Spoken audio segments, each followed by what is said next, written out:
захирагдах ёс гэдэг одоо нэг за энэ дээр ингээ мөргөлдөж чинь тийм гэтэл нөгөө миний юм бол минийх те би бол зөвхөн хувийн амжилтаа гэхэл нөгөөт маань энэ харилцан үндэтгэх хамтын хариуцлагын системтэй буюу энэ тасаг салаа те ротын ч юм уу нэг отрядын ч юм уу даашаа тэгээд нэг став ч юм уу энэ үйл ажиллагаа дандаа нөгөө хамтаар одоо ингээл атгийн наазах нь маш тагтдаггүйхээс эсвэл те энэ бидний нэг хамгийн анхны жигсаалын бэлтгэл чинь те хүннийг бүрийн тасаг юуны тасгийн салааны гэж жигдрэлт гэж ингэж өгдөг. Тэгэхээр чинь бүх одоо хичээл сургалт бэлтгэлүүд маань дандаа хамттан байлгахыг сургадаг болов залуучууд ч үгүй би ингэмээр байна.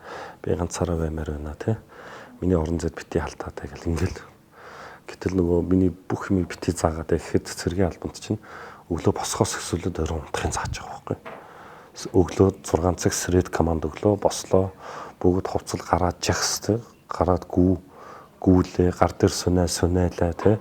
Бүх биеийн тамирын дасгалуудаа за яваад гар нүрээ угаалаа те ариун цэврээ сахилаа орд ирээ хураалаа ингээл ердөөс ингээд цаг минут нь бүгд команд завраар авчих. Тэгээ энэ ердөөс залуучуудад тасгат нь хамгийн хүнд дуулаад байгаа нөгөө нэг юу эдгээр яг нөгөө татуугийн комплекс л гэж ярина да. Тэр чи одоо нөгөө нэг энэ нөгөө хамаарлахгүй нөгөө хин ч өөрт нөгөө нэг юмыг ингээд тэг гэж яхахгүйгээр зүгээр дэлгэсний хамаарлалт болгоод өсөх зөвхтүүд тийм нөгөө нэг тэдэрт хамгийн илүүцэн нь юу гэсэн гэхээр анхаарал авах. Эцэгчүүд чинь ингээд дэлгэц өөрсдөөсөө ингээд анхаарал тавихаас болохоор ингээд шууд уцогчод шүү дээ. Тэгэхээр тэр хүүхдүүд ингээд жоохносоо ингээд дэлгэц ингээд өсчихсөн хүүхдүүд тийм ээ. Аав чи ингэж ээж нь чи ингэж гэдэг юм харьцангуй баг. Тэгэхээр тэдэрт хамгийн илүүцэн нь юу гэсэн чинь нөгөө нэг ганц сураагүй юм чинь нөгөө тэг гэдэг нь тэгээд энэ аягүй тийм энэ дутуугийн тэр мэдрэмж нь өөрөө тэнд ирэхээр тийм аягүй хүн төвөгтэй санагдаад байгаа байхгүй өөрт нь.